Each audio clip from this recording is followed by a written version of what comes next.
nasa na ba yung confidential fund? Sino ba sina Piatos? Ay, matagal ng tanong Asa yan, na hindi ba? pa rin nasasagot.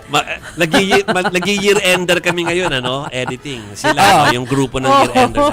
Para mahanging yan eh. Ano Ang naman dami pa rin nangyari tanong. doon? Hindi pa natin alam ang sagot. Ang alam lang natin yung claim ni Senator Bato de la Rosa na mga mayayaman daw yung mga piyato sa Davao. Yun lang. At alam din natin yung claim nitong si Madriaga na sinasabing bagman daw ni Vice President Sara Duterte. Sabi po niya, walang kinalaman ang kanyang affidavit sa reklamong plunder na isinampa laban kay Vice President Duterte. Sabi ng abogado ni Ramil Madriaga na si Attorney Raymond Palad, sariling desisyon ang pagsulat ng sinumpaang salaysay para isiwalat ang nalalaman laban kay VP Sara. Matatanda ang inilahad ni Madriaga na galing daw sa mga pogo ang pondong ginamit sa kandidatura ni VP Sara. Naisumiti na ng kampo ni Madriaga ang kanyang sinumpaang salaysay sa Ombudsman.